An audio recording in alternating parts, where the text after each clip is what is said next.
What's up, guys? Welcome to Game of the Week, but we don't actually have a number for this because I'm actually going to do a couple of weeks. That's right. It was just a crazy week, and I just wasn't able to get these done, and so we're going to do a couple of weeks all in one quick show. Thank you so much for tuning into this. I am your host, Nate, and the founder of Grown Folks Online Community and the commissioner of the OMFL, and we had some really great games to pick from.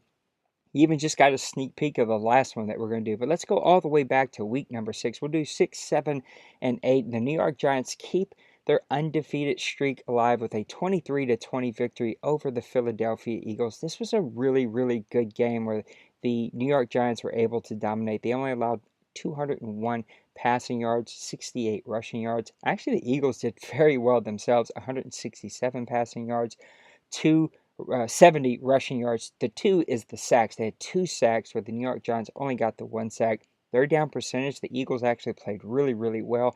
67% on third down percentage. 57 for the Giants is really great itself, but they were just outplayed slightly on the third down offensive side of the ball at 67%. And when you look at these stats, you wonder, how did the Eagles not win this game? The New York Giants had 2 turnovers, only 1 takeaway. Penalty yards, a little bit on the Eagles side, 3 penalties for 43, as the Giants only had 1 for 5. If you look at the stats here inside the game, Wentz played really well, 15 of 24 for 201, 1 touchdown. Winston, 13 of 18 for 181, a touchdown with an interception. A little bit nicer of a well-rounded rushing game for the Giants, 6 for 31 for Perkins, 15 for 39 for Lacey. He also had the touchdown. Gordon had 13 for 41, only a long of 16. Nobody else really got a ton of carries. You want to see Gordon maybe carry the ball a little bit more than that, but maybe that's why he didn't get to carry that ball, because he had a forced fumble possibly. If you look at the receivers, Beckham had a pretty nice game, 6 for 85 with 1 touchdown. Ingram had 3 for 48. On the other side, Smith had 5 for 67. Jeffrey, 3 for 51. Gordon even had 5 receptions for 51. Looking at the defense, Graham had a forced fumble. Cox had a sack. Graham also had 2 sacks and 2 tackles. Excuse me. So you know right away that he was doing everything he could to help his team win this game. Atachu had the 1 interception for the Philadelphia Eagles. Looking at the Giants side of things, Harrison played a pretty good game. He had a forced fumble and a sack to go with 2 tackles. Really, the only stats that come out of that game, you see a lot of people, though, shared a lot of tackles. That just means that Giants team really flashed to the ball. They're able to make plays. In some way, somehow, maybe they ate their Wheaties and said their prayers and took their vitamins this day, but the Giants come away with a 23-20 victory over the Philadelphia Eagles. They stay undefeated. They get a much-needed win in their division, and they keep their playoff drive very much alive as they are top the NFC. Going over to week number 7, and this is my game, and I actually should be in house arrest after this game.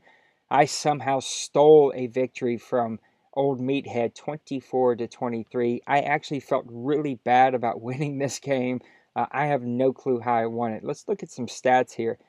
The 49ers allowed 239 passing yards, 44 rushing yards. They had 3 sacks. They really got after Bethard really well this game. On the other side, my Saints allowed 252 passing yards, 76 rushing yards, 5 sacks for the Saints. They really got after the quarterback. And to be honest, they missed another 3 sacks if they were right on top of the quarterback and just made the wrong play. Looking at third down percentage, 57% for the Saints, 40% for the San Francisco 49ers. And here is the real big discrepancy. 5 turnovers for the Saints. Yes, count them. 1, 2, 3, 4, 5 interceptions. 3 turnovers for the San Francisco 49ers. They win that battle by 2. They win the rushing battle. They win, almost won the passing battle. I mean, you just expect them to win this game. It was actually Kirk Cousins' lack of ability to make plays late in this game that ended up hurting the 49ers. They weren't able to sustain drives to kill the clock, and the Saints just got lucky on the last drive and made the plays they needed to make. Bethard, 17 of 31, 260, 2 touchdowns, but the 5 interceptions. Cousins was only 11 of 23 for 279, a touchdown and an interception. They had a pretty well-rounded rushing attack. Hyde had 9 for 38 with a touchdown, 9 for 33 for Williams. On the Saints side, really there wasn't much there. 9 for 33 with a touchdown from Kamara. The 49ers did a great job of being in the backfield every time the Saints running backs touched the ball. Looking at the passing game, really the Saints spreaded the ball around between Forbes, Thomas, and Fleener, especially on that last drive. Everybody really got a touch. Forbes, 4 for 55, 6 for 86 for Thomas. But if you talk about the rookie sensation, Serwanga, I don't know, whatever you want to call him, 7 for 176 and a touchdown along a 35. This dude was unstoppable. He was making all the plays, double coverage, over the top, underneath. He made every play that the San Francisco 49ers asked him to make, and then Cousins just stopped getting people the ball. Looking at some defensive stacks, Reed had 2 interceptions. Armstrong, really the guy who put this game away early. He just played some great zone with Armstrong, and I threw him the ball right to him. It was the easiest picks he'll ever have in his life. And then Bell coming back to haunt his old team, he also had an interception. If you look at the Saints, Anthony had an interception for the Saints, but Nande, their rookie defensive tackle, had his best game as a Saint. 4 tackles, 3 sacks. Rankins had a sack, but he missed another 2 or 3 sacks. Wilson also tossed in a sack for the Saints. In some way, somehow, they get above 500 for the first time this season at 4-3, and they win against the San Francisco 49ers 24-23, and that was your Week 7. Now we'll go to Week 8, and this is our last one that we'll do, and the Texans finally beat the mighty Giants 24-17, and their undefeated streak is stopped. If you look at these stats, the Giants only allowed 165 passing yards, only 72 rushing yards, and they had 6 sacks of the Texans on the day. The Texans allowed 200 passing yards, 80 rushing yards, and they only had 1 sack of the day. If you look at the third down percentage, 67 for the Giants, 43 for the Texans, and then you get to turnovers and takeaways. There it is. The Giants had 3 turnovers and only 1 takeaway. That really hurt them. The penalty yards didn't help, 4 for 37. If you look at all the other stats, though, the Giants should have won this game. They just turned the ball over too many times. Winston struggled, 12 of 21, 1 touchdown, 3 interceptions. Trainer also had a very great, efficient day. Look at this, 15 of 16, 213, 2 touchdowns, 1 interception. The only time the ball didn't hit one of his receivers was not when it touched the ground, because it didn't touch the ground. It actually just went to the wrong team. That is a very efficient day for Trainer. You'll see here that there was a little bit of a lack of a rushing game from both of these teams.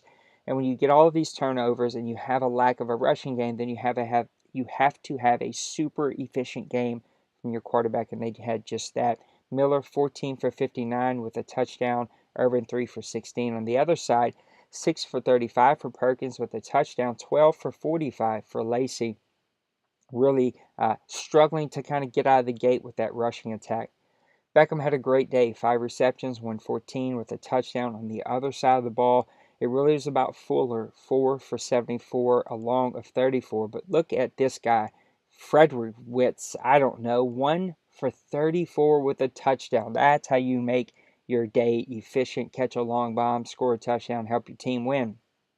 Looking at some Texans stats here, Cole had a great day with 2 interceptions. Dillon threw in another interception, the 1 lone sack coming from Merciless. On the other side of the ball, of course, they had tons of sacks. Colombo had 2, Harrison had 2, Vernon and Paul each threw in 1, and then Collins with the 1 lone interception of Trainer. In some way, somehow, with all of those interceptions, that very efficient day from Trainer, the Texans show that they might be starting to get some things figured out for Madden 18. And if they do, that's going to make that AFC so much more tougher. They win 24-17 against the New York Giants. Please remember, if you have a great classic game, like all 3 of these games were, you need to turn those into us. We have a thread where we keep classic games where guys can go back and watch classic games from the OMFL from years past.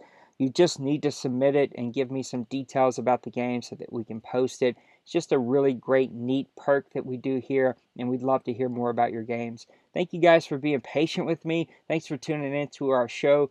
Go good luck in your games, and I hope that you have a really great weekend. We'll see you next time. Peace.